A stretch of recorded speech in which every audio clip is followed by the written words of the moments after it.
Hey, what's up you guys? Today we are doing my April wrap up and I once again did not write a script for this video because I simply could not be bothered, so I apologise in advance for any stuttering or mumbling or making up words or forgetting words, because that is just what happens when you are too lazy to write scripts.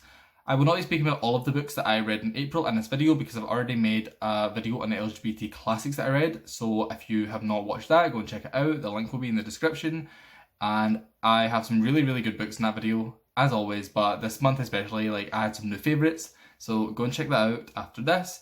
And then I also read a bunch of Russian classics, and that will be getting its own video at some point. I have this whole idea for the intro that I want to film and make it really fun, but I need someone to help me film it, and nobody is ever around to help me because everyone works. And I mean, I also work, but it's hard to get schedules aligned, so that will be here at some point in the future. If you're watching this in the future, it might be in the description. If not, please subscribe and you'll see it eventually. But yeah, I have quite a few books to still talk about in this video. Some of them were featured in one of my reading vlogs, but I know not everyone watches reading vlogs, so I'm going to talk about them in this video as well. But if you want to check out the reading vlog, that will also be in the description. Lots of links as always. And without any further ado, let's just get started. If you enjoy this video, please leave a like and please subscribe, and let's just get started like I already just said. The first book I want to talk about is Starsight by Brandon Sanderson, and this is book 2 in the Skyward series. So obviously I can't really talk about the plot that much. It is just as good as the first one. I listened to them both on audiobooks, pretty much back to back, and I am really loving this series. I am so sad that now I have to wait for book 3. I just love the characters in this series. They're so fun and unique. There's a talking spaceship, there's a slug, there's really fun kind of enemies to lovers, except not really enemies, more like rivals to lovers type thing going on. There's just so much happening in a series that I absolutely love. This one took a big shift from the first book. The first book was very much based around the flight school. If you don't know at all, the premise of the first book is that this girl is going to flight school to prove that she's not covered because her father was a pilot and then he abandoned, or there's a whole conspiracy theory, but he abandoned his crew and was deemed a coward, so then she was deemed a coward by, association, and she has to prove to everyone else and to herself that she is not that. But yeah, in book 1 it's all about the school and her experience there, but then book 2 is pretty much the main plot. We are in a war, and it is so good. I loved it just as much as the first one. I think the main takeaway from this book that Brandon Sanderson is trying to tell everyone, the message, is that on both sides of a war, there is just normal people. You see your enemies as these monsters, but at the end of the day, they have families, they have kids, they have parents, they are just trying to make do, and they also believe you're the enemy. They are being told that you're in the wrong, just as much as you are being told that they're in the wrong, and it's the people above, the everyday soldiers and stuff, that are actually in the wrong. The soldiers don't know really the truth. And I thought that was just really interesting, and especially linked back to Despised and Rejected that I also read right at the start of this month, and that was in episode 2 of my LGBT classics video, and those messages were really similar, and I just really enjoyed it. So if you have never read Starsight, it is a YA series as well, and I just think it was really great. I can highly recommend audiobooks. The narrator is so fun, she does different voices and stuff, and it's really simple to follow. Even though it is a sci-fi, it's not too scientific, it's not one of those type of sci-fis. So yeah, I just highly recommend this. For my vlog of reading my friend Teresa's favourite books, one of the books I read was After the Flood by Cassandra Montag, and this is a dystopian about a mother and a daughter searching for their other daughter in this world that is completely flooded. It is our planet Earth, it is completely flooded, and there's only little islands left, and everyone's just fighting for survival, and it's a very dark it's not fantasy, well actually dystopian's kind of fantasy, but it's a very dark book. There's a lot of dark topics that are covered, and it really just highlights, mother-daughter relationships and how far you're willing to go and the choices you're going to make for the greater good, and then also, for more selfish reasons. One of the main things that the mother in this book kind of grapples with is she putting the daughter that she currently still has in danger in pursuit of finding her other daughter who is missing? And it's such a strong emotional message. This book is very emotional. It's very heavy, and I really enjoyed it. I thought the themes were all handled really well. The writing was really I don't know if it was beautiful as such, but it was so like descriptive. You could clearly just picture everything that was going on. Like, the author is really talented. I definitely want to read something else by her in the future. I was really, really impressed with this book, and I gave it 5 stars. I think I added it to my favourite shelf on Goodreads. I just loved like all the messages, and there's some like environmental stuff that goes into it as well. There's quite a lot that goes into this book, and I was very impressed with it. So if you're into dystopians and, you know, like more adult dystopians, not like the Maze Runner type dystopians, I would really recommend this. I thought it was really great as well, and it was another amazing book to start off the month.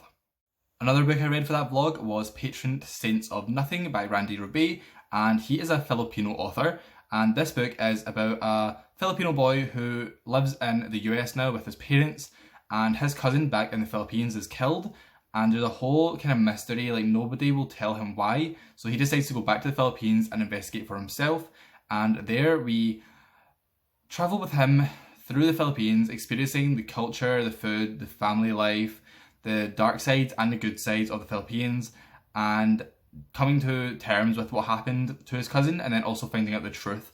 And I absolutely loved this book. It taught me so much about like Filipino customs and the language and the literature, the music, the people, the social issues that are going on there. And what I really appreciated was that Randy Rebay shows you like the beautiful side of the Philippines, but then also the dark side, like the politics that are going on there that from a Western perspective are really, I don't know if I want to say disgusting, but like I do not approve of it, and the author certainly doesn't approve of it, but he is saying that a lot of people in the Philippines actually do approve of it. And this character, because he has lived in the US for so long, he is very much of the same mindset as us, and it's him going over there and realizing that he can actually change the world. He's just one teenage boy, and he can find closure for himself and for his family, but he cannot change the mindset of everyone in the Philippines. And I just thought it was like such a strong emotional book. It was really easy to read. I flew through it so quickly, and I absolutely loved it. I added it to my favourite shelf. And like I said, it taught me so much as well. Like, the author didn't demonize the Philippines, but he also didn't romanticize it. He was like, it's a country just like any other, and it has its issues, but also has its beautiful side. And he taught you about the food and language and books and just so much about the Philippines that I didn't know about before. So I would highly recommend this. I think if out of all the books that I'm talking about today, this is the one I wish people would read the most. I said that I compared it to, oh my god, what is it called? The Angie Thomas book. Not on the come up. The other Angie Thomas book that everyone loves. I will put it on the screen. My mind is going blank right now. I said that if you enjoyed that, you will definitely enjoy this, because it's very, very similar. I have not read that one, but from what I know of what people talk about when they talk about that book, I know that if you enjoyed that, you would enjoy this. And I cannot believe I can't remember what it is right now. But yeah, The Hate You Give. The Hate You Give. If you enjoyed The Hate You Give, you would enjoy this. And I wish more people would read it, because it was really great. The third book that I read for that vlog was Cloaked in Shadow by Ben Alderson. And this is a YA fantasy about a boy who is drafted into a specialised unit for the King's army of shapeshifters, but it turns out he actually is not a shapeshifter. He just has his own magical powers that gives him the same like blood. So the King thinks he's part, I think it's his blood. The King thinks he's part of like the shapeshifters anyway. And then there he meets the prince, and they have a little romance going on. There is so much tension in this book. I don't want to spoil much about it, but it's very much it is a political war book, like fantasy. However, there's also so much romance. The first half of the book is pretty much exclusatory. Oh my god, exclusive. You know what I'm trying to say. The first half of the book is about the romance. The second half of the book goes into the war, and there were so many twists and turns and little shocking reveals, and I absolutely loved it. I thought it was really well written as well. It is a self-published book, so I love that. I really need to read more self-published books this year. I've been lacking on my goal. I want to read one a month, and I have not been doing that. But I thought this was really great, and I cannot wait to read the sequels at some point. I don't want to talk too much else about it, because I feel like I can't without going into spoiler territory, but I would just say that if you are looking for a gay YA fantasy, this is the one for you. I really thought it was good, and I enjoyed it a lot. Another book I read this month was The Lady's Paradise by Emile Zola. And I did enjoy this, but not as much as Nana. If you remember my French books video, if you watched that one, I read Nana by Emile Zola and absolutely loved it. I gave it 5 stars, and I thought that it was just amazing all round. This one was a little bit weaker. I only give it 3 stars. This one is about a woman who goes to work in the first huge department store in the world, I think it is meant to be. It's definitely in Paris, it's the first anyway. And it's all about like the smaller shopkeepers as their businesses are destroyed by this growing huge department store. And they are like fighting to survive in this world where the department store is just like snapping up all the shoppers. It is selling absolutely everything you can imagine and destroying kind of the culture of the city in a way and changing the culture of the city. And I thought all of this was really interesting. And I really did like how these themes were explored with like poverty and department stores taking over from smaller businesses. There was a lot of parallels there, which I thought were really interesting as to how online stores today are taking over from physical stores. And reading that is like, that is the main thing you take away. You're like, this is so similar to today with like online taking over from physical. But obviously back then it was like small family run businesses being taken over by bigger businesses.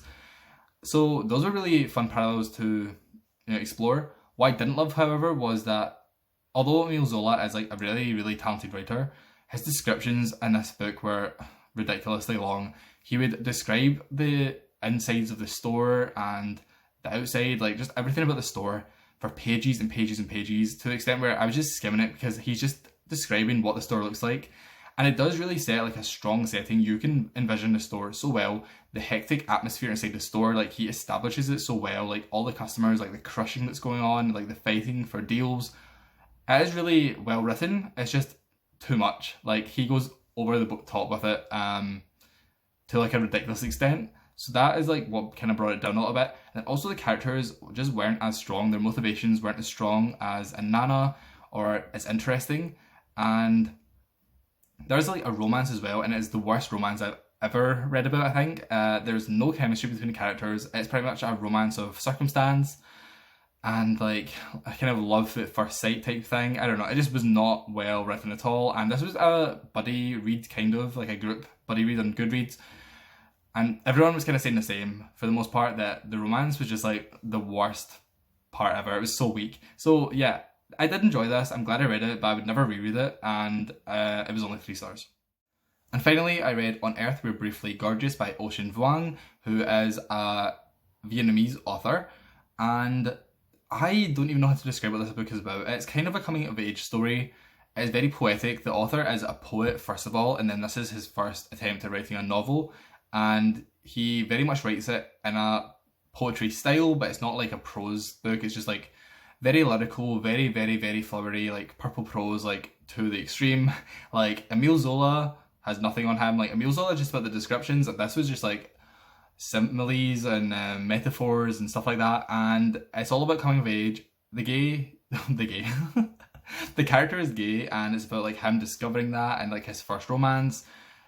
I would describe this book as being about love, lust, war, poverty, pain, death, love again, like all of those type of things. It explores all those themes. I enjoyed it, I think, for the most part. I gave it 4 stars, and I read some more reviews on Goodreads, like some more negative reviews, and I kind of started to agree with the negative reviews a little bit. Like when I was actually reading all the, the descriptions and poetic similes and etc, I was like, oh, this is quite nice, like I really enjoy this. And then when I was reading Goodreads reviews and they were taking them out of context and like just saying a line and then talking about that line, I was like, yeah, that is kind of dumb actually. So I don't know, I did enjoy this. I think if you are into poetry and stuff, I would definitely recommend it. But if you are very much like a story-based or a character-based reader, give this one a miss. It is pretty much just a book of like poetry type writing with not much storyline, to be honest. It is written in the form of like a letter to his mother, and what I don't know, and I tried to Google and I couldn't really find anything, was how much of it is actually autobiographical, because it's quite dark at times. It doesn't paint a good light at all of the main character's family, like at all. And I wasn't sure how much of it was autobiographical, like how much was Ocean's real life experiences that he's kind of fictionalized or how much is just completely made up. So that would be interesting to actually know, and I think it would really change your perspective of the book, but I couldn't find anything about it. To be fair, I didn't look that hard, but that would be something that I think could maybe change your reading experience. But yeah, if you're into like really flubbery writing, then you would enjoy this, but otherwise, give it a miss.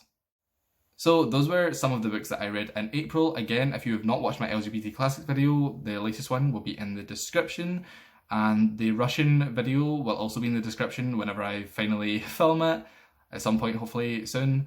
And what else is in the description? My Therese reading vlog, although I just spoiled it all in this video, but if you want to read watch the reading vlog, it's also down there.